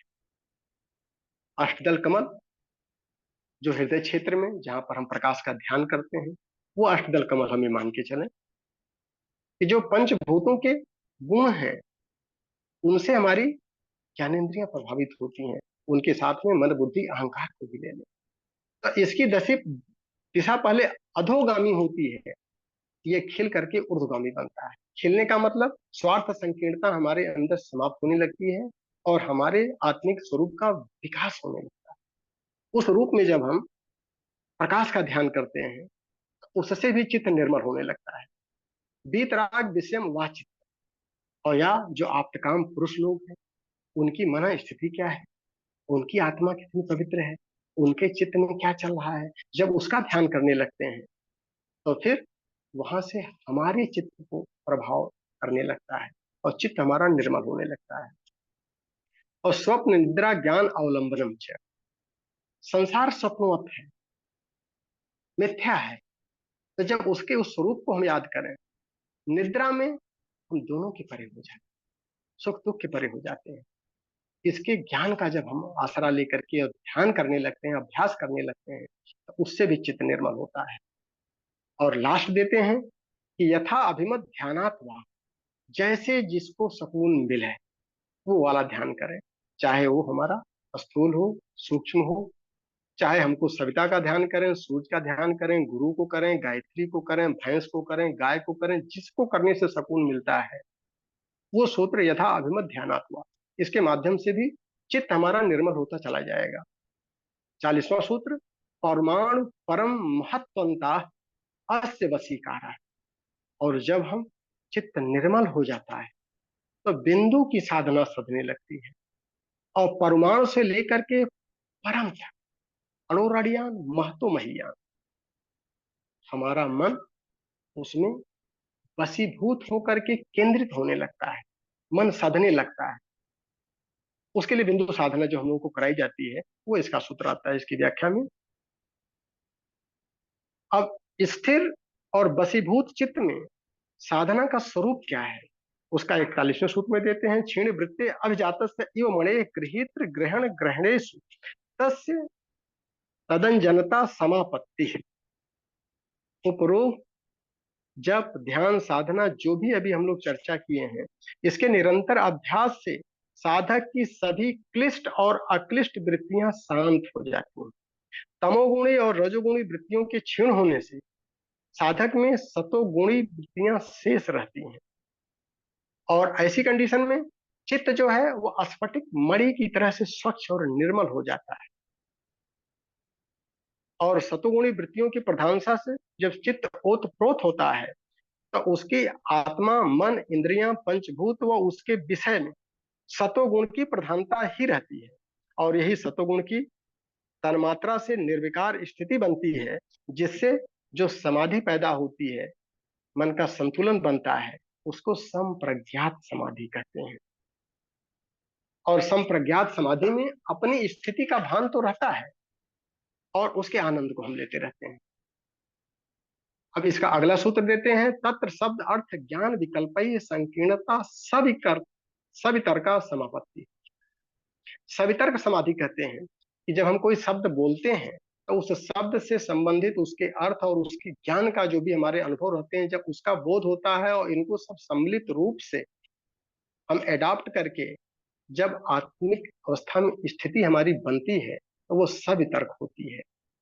और जब हमारी स्मृतियां भी शुद्ध होने लगती है, सिर्फ अच्छी तरफ हम बढ़ने लगते हैं, तो स्मृति पर शुद्ध है, स्वरूप शून्य एवं मात्र निर्भाषा निर्भर, सिर्फ अपना स्वरूप याद रहता है और बाकी चीजें सब धीरे धीरे करके जब विस्मृत होती हैं, तब हमारी स्मृतियां शुद्ध होती हैं और धीरे धीरे हम विवेक की तरफ बढ़ने लगते हैं।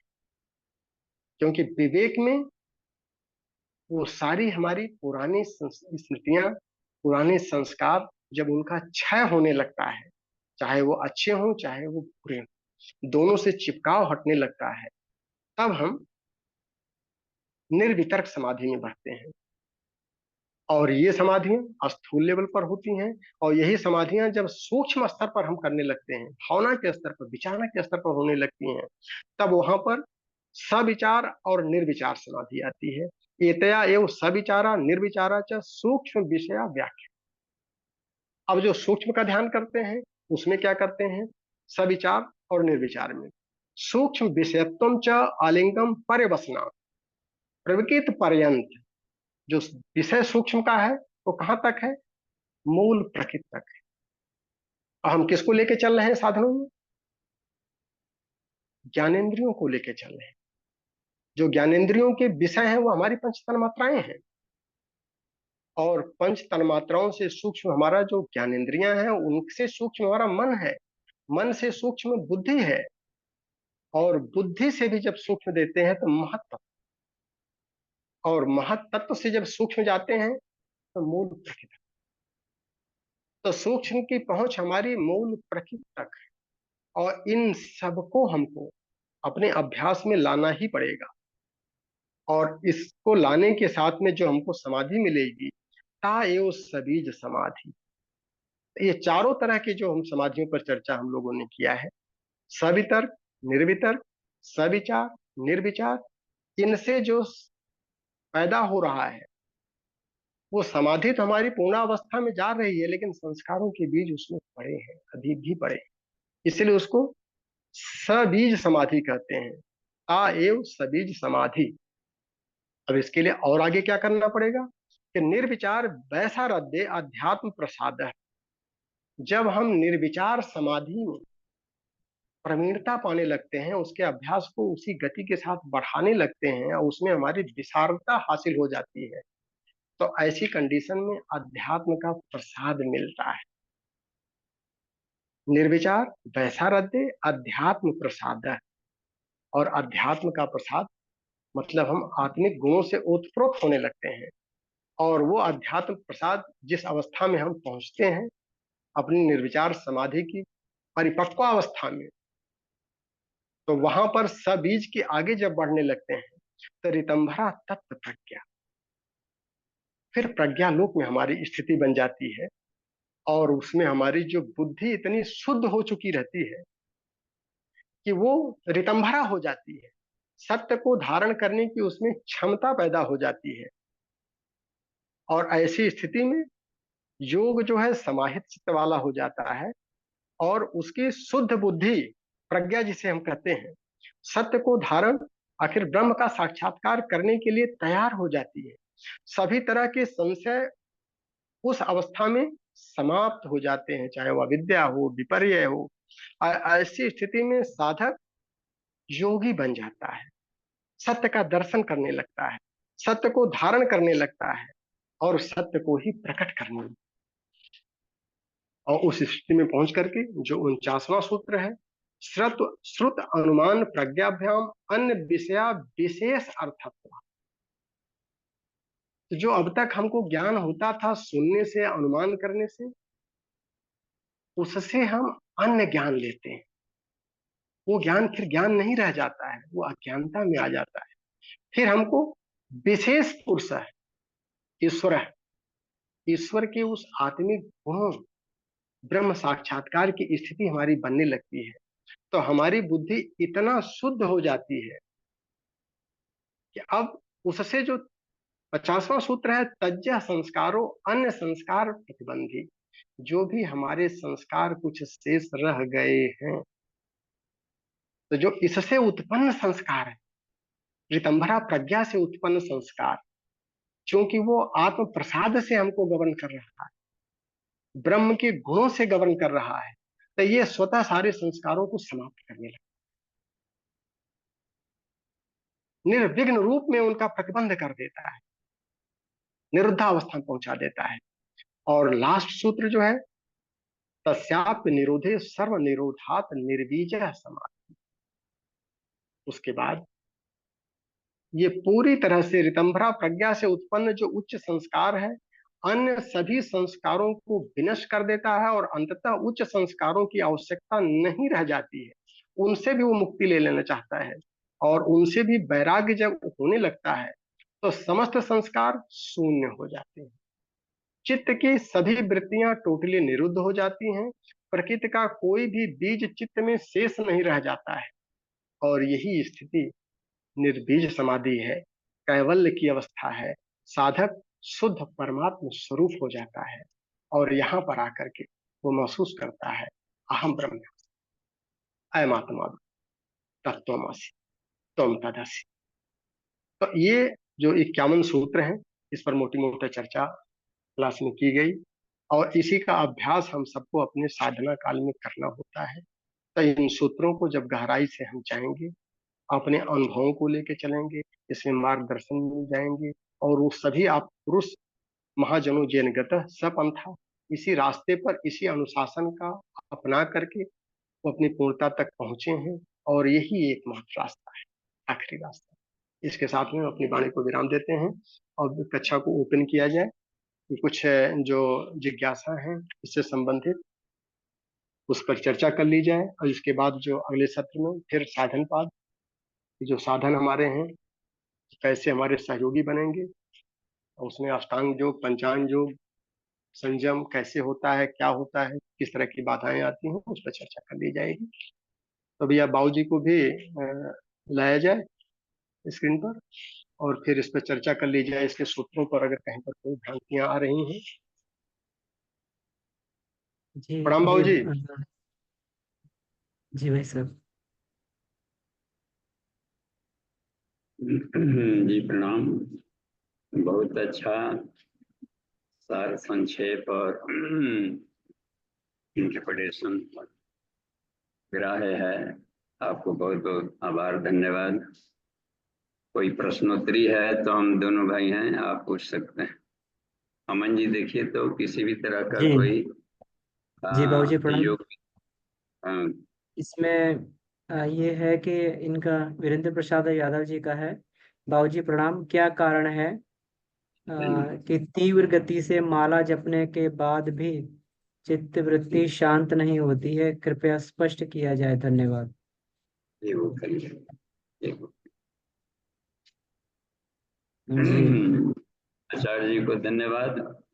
आचार्य जी का प्रश्न बहुत मजेदार होता है, नहीं?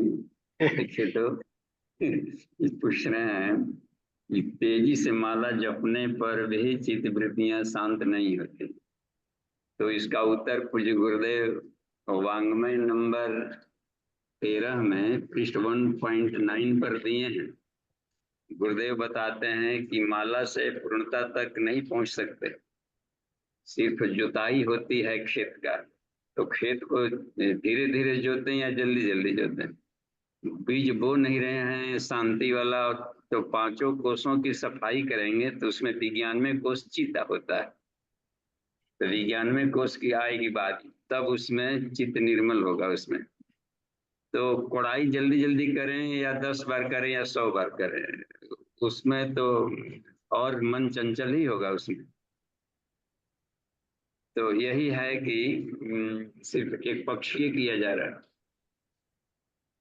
जुताई से जमीन को कोड़े थे, कोई कहे कि हम बहुत जल्दी ट्रैक्टर चला लिए थे कि नहीं, हम बहुत धीरे धीरे चलाते हैं, वो ठीक है, लेकिन वो चित्त की निर्मलता के लिए प्रयास नहीं किया गया। ये मनोभूमि को थोड़ी उपजाऊ बनाएगी, श्रद्धालु बनाया गया, बस इतनी सी भी बात बनी। अब जिसे गायत्री मंत्र अर्थ यदि जप ही रहे थे तो अर्थ सहित जप है। तो गायत्री स्मृति में एक अक्षरों का अर्थ दिया गया है, उसमें अपने को खड़ा करके देखना पड़ता है कि मैं इसमें कहाँ हूँ। गायत्री उपनिषद में उसके अर्थ दिए गए हैं, गायत्री गीता में एक शब्द वाइज अर्थ दिए हैं। तो उसमें अपने को आत्म समीक्षा करनी पड़ती है, और जो दूरी है अपने और इष्ट के बीच में, उस दूरी को पाटने के लिए अपने रूटीन में रहते हुए हम क्या परिवर्तन करके प्रैक्टिकल करना होता है, तो वो उसमें आते हैं। अब देखिए गायत्री मंत्र के प्र अक्षर में चित्त से संबंधित बात कही गई। यदि जब भी कर रहे हैं तब प्र देखिए प्रचोदयात में वो चित्त का ही कमाल की चीज है। उसमें प्रकृतिया तो भव उदारो, हम प्रकृति से ही उदार बने,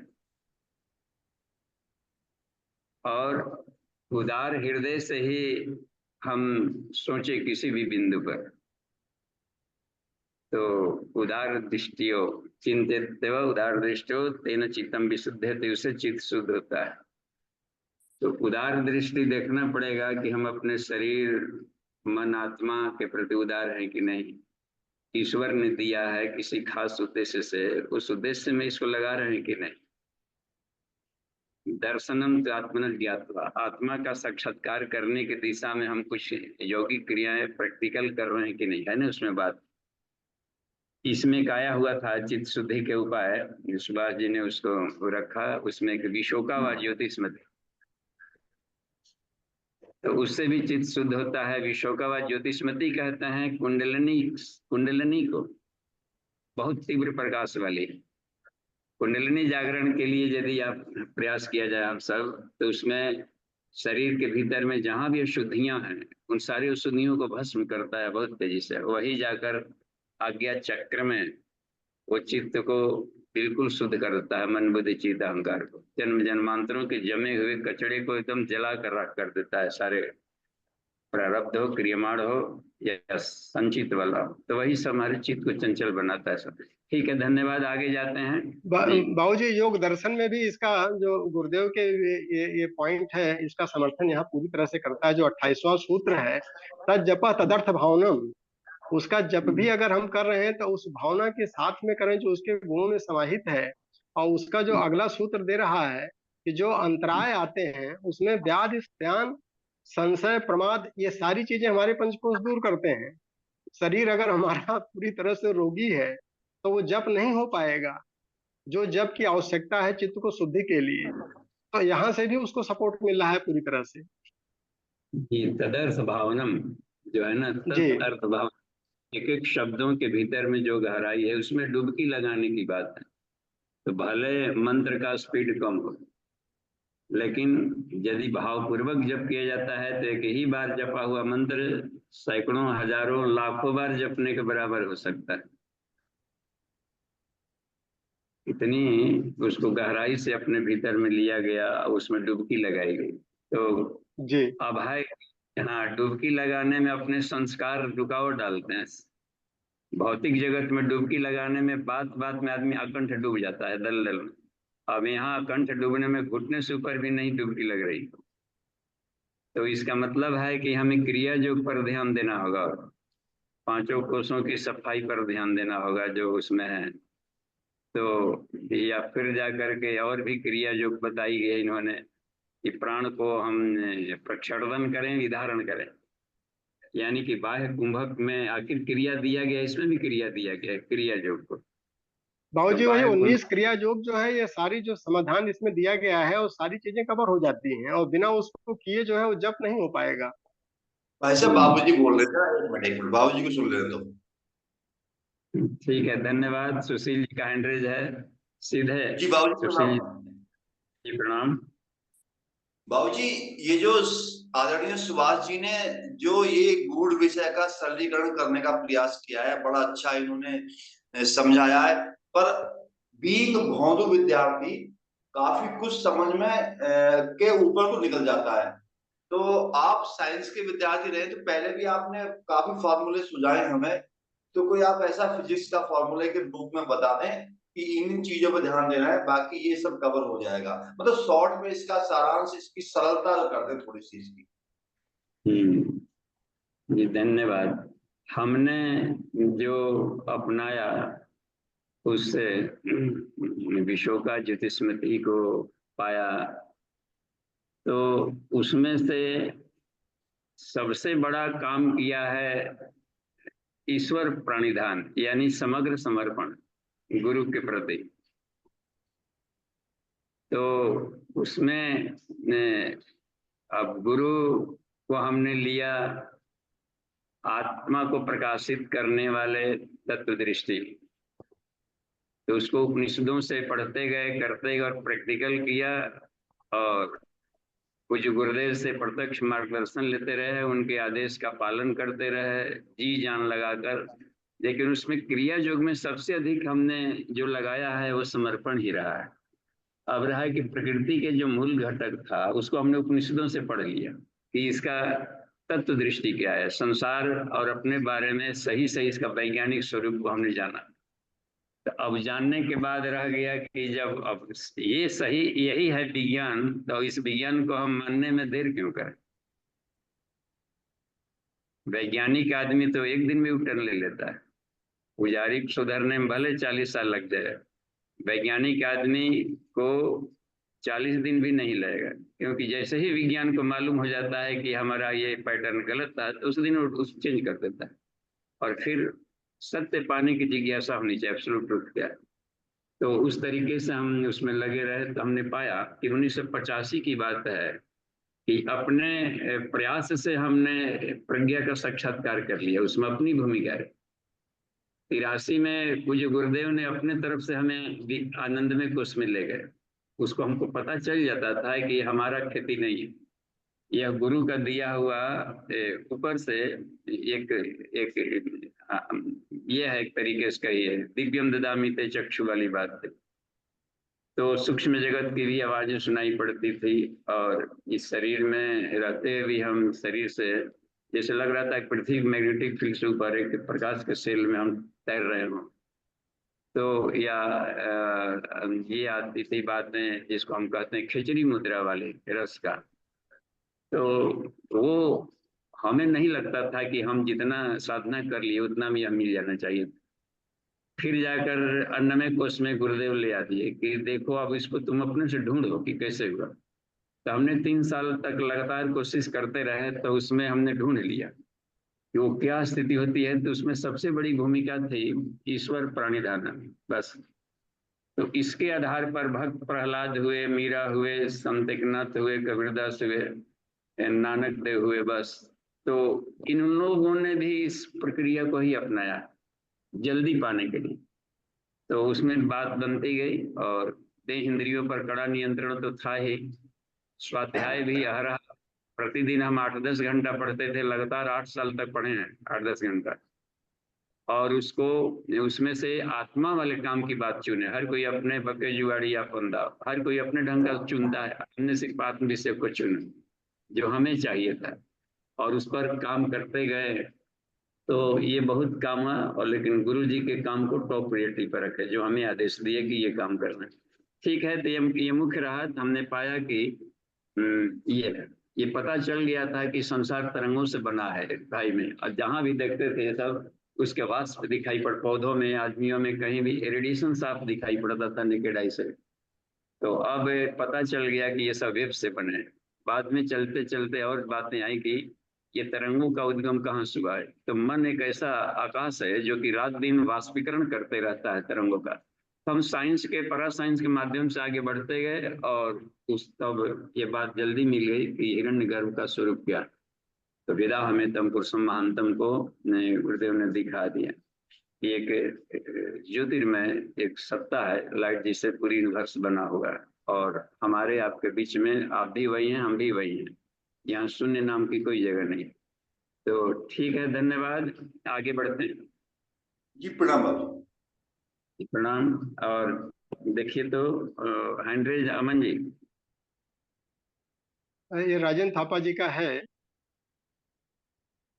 जी थापा जी। जी, प्रणाम प्रणाम बाबूजी, प्रणाम हाँ सुभाष जी, जी। प्रणाम। हाँ प्रवीण। सुभाष जी, ये ओमकार का नाद जो बिना बोले शरीर में कैसे गूंजा जाता है और कान में से वो आवाज कैसे निकाला जाए? नहीं, आपका प्रश्न एक बार फिर से पूछे। बिना बोले मतलब ओंकार को बोलने की आवश्यकता कहाँ पड़ रही है? ये नहीं नहीं, ओमकार का जो नाद है वो कैसा हाँ, अनुभव किया जाए बिना चाहिँ प्रोनाउंस के किया जाए?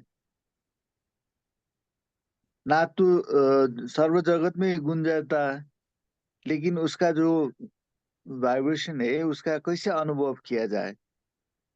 शरीर में ओमकार का जो एक नाद है उसका कैसे फाइंड आउट किया जाए? बाबूजी स्पष्ट किया जाए। देखिए थापा जी, सरल है। ओम शांतिमय, ओम आनंदमय। जी ओम का ये दो महत्वपूर्ण गुण है, वो शांतिमय और आनंदमय। तो जब जब आप अपने आप को शांति और आनंद की स्थिति में अपने आप को पाते हैं, उस समय ओम आप पर प्रकट है, बस। तो उसको अनहद कहा जाता है, बोला नहीं जाता है, फील किया जाता है, अनुभव। तो हर आदमी किसी न किसी क्रियाकलाप में काफी रिलैक्स फील करता होगा। मैक्सिमम रिलैक्स और आनंद की स्थिति है तो ओम के आप करीब है। तो आनंद और शांति की अवस्था को ओम कहते हैं। आवाज में ही हम न फंसे रहें। अशब्दम ईश्वर का नाम है। अशब्दम स्पर्शम अरूपम अव्यम चयत, कठोपनिषद में भी हर जगह कहा गया है। तो उन शब्दों से भी है। अच्छा, आप देखिए कोई भजन का गीत आपके मन पसंद मिले तो भी शांति आनंद होता है, तो ये शब्द ब्रह्म कहलाने लगेगा। लेकिन शब्दों में भी मिलेगा रूप रस गंध शब्द स्पर्श, हर जगह ईश्वर भूला है, तो आनंद शांति किसी भी चीज से आदमी पाएगा वो क्षणिक अवस्था में रहेगी। तो जैसे जैसे यह स्टेबल बनते जाता है तो आप ओम के करीब होते जा रहे हैं। तो हम ध्वनियों के में पचड़े में न रहें। जी जी जी बाबूजी। ठीक है, जी धन्यवाद। जी, प्रणाम बाबूजी, प्रणाम बाबूजी। आदित्य जी। बाबूजी प्रणाम, भैया प्रणाम। हाँ, प्रवीण। बाबूजी, हम ये बोलते हैं कि जो एक मनुष्य है वो अपने पूर्व जन्म के भी संस्कार लेकर आता है, और फिर हम ये भी कहते हैं कि जो पेरेंट्स हैं उनके भी कुछ जीन्स और उनके भी कुछ संस्कार हम जो संतान है उस पे आते हैं। तो दोनों में डोमिनेटिंग कौन रहता है, या दोनों की अपनी अपनी जगह पे अपनी इम्पोर्टेंस रहती है? देखिए, डोमिनेंट होता है जीवात्मा का अपना वाला संस्कार। देखिए, ग्रह नक्षत्रों का एक विज्ञान है, उसमें एक मूल होता है। मूल नक्षत्र में जो जन्म ले इसको सतैसा जिसे कहते हैं। तो वो उसमें ये बाहर माता पिता के डीएनए भी काम नहीं आते वहां पर। ये सीधे इतना भारी होता है कि सब संसारों को फोड़ फाड़ करके अपने पर भारी पड़ता है। इसका मतलब होता है कि जीवात्मा की जो मूल चेतना है पिछले जन्मों वाली, वो आया है। माता पिता ने सिर्फ आपको ब्रेन में अपने डीएनए वगैरह भरे कि सोमेटिक और सेल्स बनाए, डीएनए वगैरह, एक बॉडी दिए हैं, कंप्यूटर दिए हैं आपको चलाने का। अब जीवात्मा अपने रुचि से चुन ली किस घर में हमको जन्म लेना है। आत्मा को जन्मा नहीं सकता न कोई, न जायते मृत्यवा कदाचित, नायम भूतवा भविता वा न भूय। न कभी जन्म लेता है, न प्रकट होता है, न कोई उसको जन्मा सकता है। अब रह गया कि माता पिता गर्भ में एक मकान बना रहे थे, हाथ पैर वाला एक बॉडी सिस्टम, एक खोल दे बना रहे थे, उसमें अच्छे दिमाग डाल सकते हैं प्रतिभा वाला। अब है कि जीवात्मा यदि उस स्तर का हो, कुसंस्कारी स्तर का हो, तो वो उससे उसका उस बुद्धि का भी कोई गलत यूज करेगा, रावण की तरह गलत यूज कर डालेगा। देखते ना उसमें सब थे, हिरण्याक्ष हिरण्यकश्यप ही बन लिए थे, रावण कुंभकर्ण बन गए थे। तो वो अपने संस्कार लेकर आए और सारे पुलस्त्य ऋषि के डीएनए वगैरह का भी मिसयूज करने लगे सब। तो वो, इसका मतलब होता है कि जीवात्मा की जो मूल चेतना है वो प्रभावी। फिर भी अच्छा कंप्यूटर वगैरह मिले तो उसका बेटर यूज कर सकता है यदि बचपन से ध्यान दिया जाए पंचवन संस्कार, नामकरण, अन्नप्राशन, मुंडन वगैरह पर गुरु के संरक्षण में रहा जाए तो वो उसको धीरे धीरे अपने जीवात्मा पर पड़े हुए, क्योंकि आत्मा मूलतः तो विशुद्ध आत्मा है। जीव वाले भी लेयर यदि हार्ड हो तो वो और चेतन मन साथ में लेके आया हो तो फिर भी उसको भी हटाया जा सकता है ज्ञान के द्वारा। तो अच्छा गुरु मिले तो खराब शरीर को भी, खटारा शरीर को भी अष्टावक्र जैसे मिल गया टेढ़ा मेढ़ा, उसमें भी ब्रह्म ज्ञानी बना देगा वो। तो हम ये दें कि डोमिनेंट होता है आत्मा के लाया हुआ अपने इनहेरिटेड वाला संस्कार होगा, नहीं पड़ेगा। जी बाबू जी। तो मतलब अगर ये है कि अब जो जीवात्मा अपने संस्कार लाई है वो एकदम ही मतलब जीरो लेवल के हैं, मतलब बिल्कुल ही असुर वाले हैं, लेकिन जो पेरेंट्स हैं वो दोनों ही एक मतलब वो हैं, क्या बोलते हैं, आत्म साक्षात्कारी हैं। तो तो उन जो पेरेंट्स से जो गुण मिल रहे हैं उनसे जीवात्मा के संस्कारों को वो किया जा सकता है, ठीक किया जा सकता है। हाँ, ये अच्छा मशीन है, ये कुछ दूरी तक उसको हेल्प कर सकते हैं, लेकिन वो मिसयूज भी कर सकता है इनको, ओके। माता पिता वाले प्रतिभाओं को।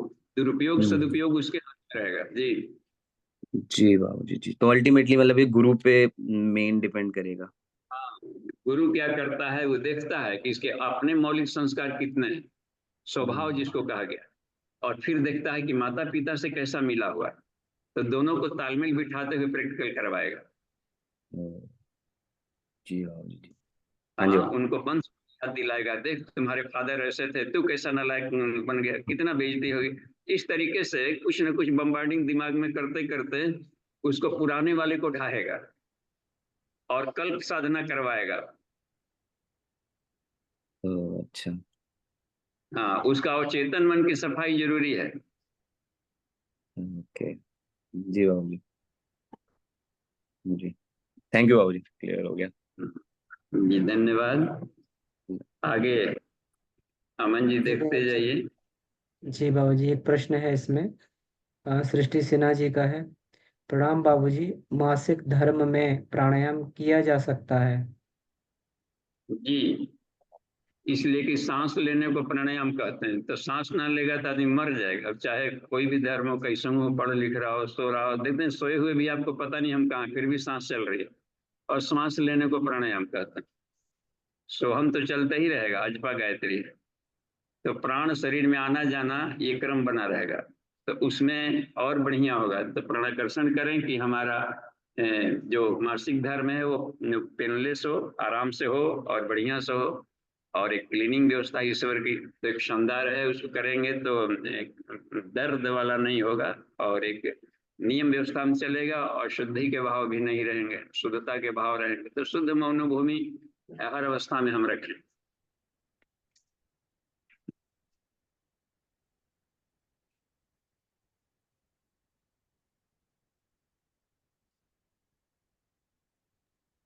जी उमेश चंद जी, आप अपने आप चंद्र को जी। अनम्यूट कर लीजिए। प्रणाम बाबूजी। हाँ जी जी कहा जाए। कभी कभी बहुत अच्छी आत्माओं के परिवार में तमाम दुरात्माएं पैदा हो जाती है, इसका कारण क्या होता है? हाँ, उन अच्छी आत्माओं की परख के लिए तनी जांच के देख कि पूरी तरह शांत हो गया कि नहीं। तो संत के भीतर में आग है, क्रोध है, तो खोलने के लिए आता है, देखें कि पूरी तरह ही शांत हुआ कि नहीं। तो जब तक से साधना नहीं कर रहे थे तब तक तो ठीक था, जब साधना कर लेंगे तो रोग दुख आक्रमण और संसार वाले टांग खींचना शुरू करेंगे, ये देखने के लिए कि आप इस बाधा दौड़ को पार करके गोल्ड मेडल ले सकते हैं कि नहीं। तो इसलिए जरूरी है कि वैसे ही आत्माओं के यहाँ जाएंगे सब। देखते ना, प्रहलाद आ गया ठीक उल्टा पुल्टा हिरण्यकशिपु को ठीक करने के लिए, कि हम इस तरीके से रगड़ के ठीक कर देंगे।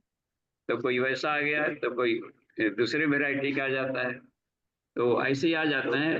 इनको रावण भी आ गया था तो लोग कहते थे पुलस्त से कि आप इतने बड़े वैज्ञानिक हैं, इतने बड़े संत हैं, आप भाषण देते चलते, अपने नाती को क्यों नहीं देते। तो कहे कि जी जी। एक नाती के चलते हम सारे नाती को थोड़े छोड़ देंगे, हम तो बस देवा कुटुंब कम वाले।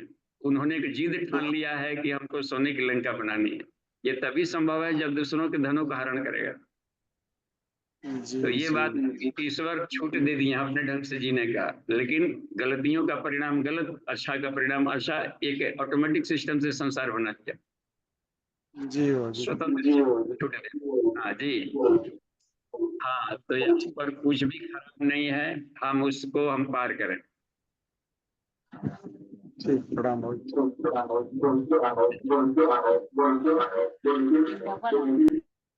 स्पीकर बंद कर लिए।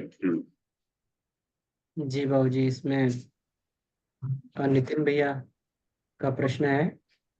प्रणाम बाबूजी, क्या मनुष्य केवल अपने ही कर्मों का फल जीवन में पाता है, या माता पिता बच्चों के बुरे कर्मों के फल भी भोगता है? हाँ, पाएगा, लेकिन वो प्रभावी नहीं होगा, इसको आगे बढ़ने में रुकावट नहीं बनेगा। ये यदि मन्यु का धनी है तो खराब परिस्थितियों में भी गारफील्ड वगैरह लोग किसी इनकम गरीब परिवारों से राष्ट्रपति बन गए, और संत लोगों को अधिक कष्ट हुआ है। देखिए राम के जीवन में कितने आज अवतारी चेतना आते हैं और भी कष्ट सहती है, सामान्य आदमी से भी अधिक। तो उतने दुख कष्ट में रहते हुए सबको चीर फाड़ कर निकल गए, आ गया ना। तो मूलतः उधरेत आत्मना आत्माना, देखते हैं ना, अपने आत्मा का उद्धार खुद करना पड़ता है। संसार का सहयोग मिल गया तो सहयोग मिलना, जहाँ एक तरफ पॉजिटिव है वहाँ निगेटिव भी है कि हमें आलसी बना दिया सहयोग ने। तो ऐसा ही नहीं खूब खुश हो जाए कि देखिए पोल्सन घी मिल गया, सब टांग के ऊपर लेके पहुंचा दिया, लेकिन उसका अपना पैर तो कमजोर रहा, पैदल नहीं गया। पुलबम में पैदल चलना होता है, ये सब करते गए तो दत्तात्रेय कितने मजबूत हो गए। तो जो स्ट्रगल किया है वो बहुत ही तेजस्वी बन जाता है। तो अपनी यात्रा एकला चलो रे करना पड़ता है, आत्मा को पाना है तो, और संसार को पाना है तो बहुकिला चलो रे। वो टिश्यू सिस्टम से संसार चलता है, वो अकेले नहीं चलता। उसमें जहां भी होंगे पदार्थ, छोटे छोटे पार्टिकल मिलकर पंचीकरण से पदार्थ बने। इसका मतलब है कि संसार में अकेला चना भाण नहीं फोड़ेगा, लेकिन आत्मा में दूग जहां हुआ तो भाण नहीं फूटेगा। और क्या इतना पतला रास्ता है कि एक भी को गुजरने में बड़ा मुश्किल है। देखते हैं इसमें आंख बंद कर लिए, अंतर्मुखी एकला चलो रे, बस उधर तैकाकी की यात्रा है। बस देखते हैं पूरा प्रणव छूट जाता है, प्रणव धनो सर्व ही आत्मा ब्रह्म तत्लक्ष्यते, पूरी प्रकृति छूट जाती है। तो जैसे से इसलिए कहा कि हमें निरालंब बनना होता है, और संसार सालंब पर आधारित है। पूरी प्रकृति भी ईश्वर के चिंतन चेतना पर आधारित है, अपने से कुछ नहीं कर सकते जी।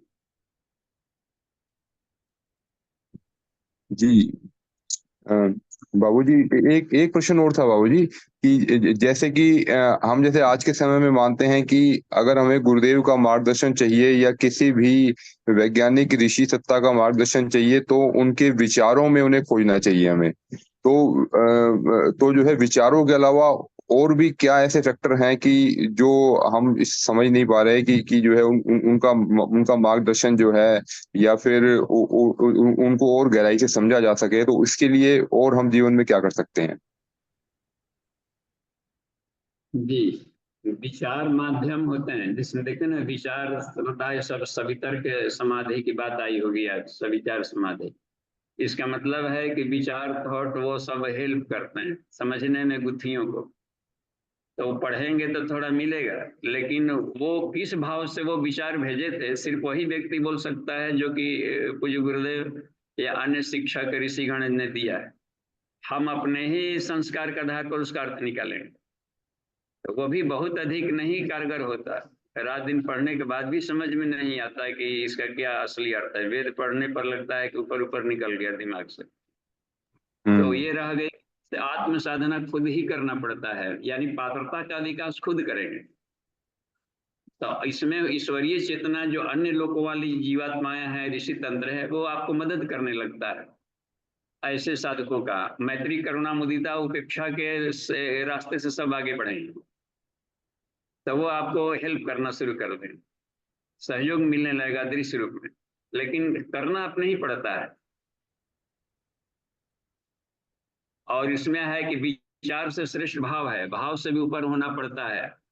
तो भाव को पदार्थ भाव से आत्म भाव बदलना पड़ता है, तो फिर भावातीत वो कहलाने लगता है।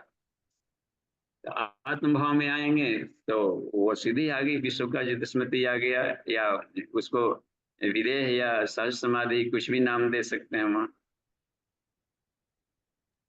तो बाबूजी जो आप बता रहे हैं इन सब को करने के लिए भी तो जो है उन्हीं के विचारों का मनन चिंतन और उसी भाव में हमें रहने का अभ्यास जो है बार बार करना पड़ेगा। स्वाध्याय मनन चिंतन वही सब चलेगा हमारा ना। जी, और भी चलेगा आत्मा परमात्मा। तो जो विचार दिए जाते हैं पुराणों में और साहित्यों में, उसमें वह मिक्सचर रहता है। एक में युग की समस्याओं का समाधान वाला रहता है, और दूसरा आत्मा को मोटिवेशन वाला रहता है। और युग की समस्याएं बदलते रहती है, इसलिए विचार बदलते रहता है, व्यास बदलते रहते हैं, और पुराण और शास्त्र बदलते रहता है। तो उन विचारों में से आपके लिए कौन सा विचार है आया है? गुरुदेव के सारे विचार आपके काम नहीं आएंगे, उसमें ढूंढना पड़ता है कि कौन सा विचार जो आपके स्वभाव से मिल रहा है उनका, और आपकी आत्मा को ऊपर उछालने वाला है, उतना वाला वाक्य आपके लिए गुरु है। तो हर जीव के लिए वो अपना दे सारे वेद के सारे मंत्र अपने नहीं है, उसमें कुछ और भी तंत्रात्मक मंत्र भी होता है। तो अपने को देखना होता है कि हमारे विचार से तालमेल खाता हुआ कौन सा विचार है गीता का या शास्त्र का या ऋषियों का चिंतन, उसको लेकर के हम आगे बढ़ें और युग की समस्याओं का समाधान आज के परिप्रेक्ष्य में ढूंढें। लेकिन आत्मा से श्रेष्ठ सिर्फ परमात्मा है। तो ईश्वर के गुणों का स्मरण हमें करेंगे तो वो अधिक काम आएगा उसमें। जी हाँ, जी वो उपनिषद में बताया गया है। बस जी, ठीक है बाबूजी, धन्यवाद। जी, धन्यवाद। तो जी टाइम समय हो गया। टाइम भी हो गया। जी अमन जी, आप सुभाष जी इसको क्लोज कर सकते हैं, या जैसे भी ठीक है बाबूजी, चूंकि समय हो चुका है और फिर हम लोग समय को ध्यान में रखते हुए फिर इस सत्र को यहाँ पर क्लोज किया जाए। आप सभी लोगों ने बड़े ध्यान से सुना, और प्रयास हम लोगों का यही रहता है कि इसको सिंप्लीफाई करके, इसको अधिक से अधिक सूत्रों को समझ करके उनके प्रति श्रद्धा बढ़ा करके और उनको आत्मसात करें। एक बार और 3 बार शांति के साथ में आज का क्लास यही समाप्त किया जाता है। ओम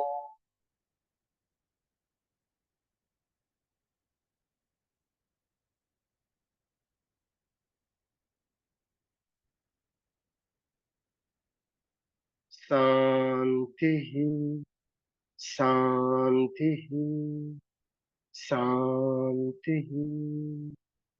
समाप्त। आप सभी का दिन आज शुभ हो। Thank you.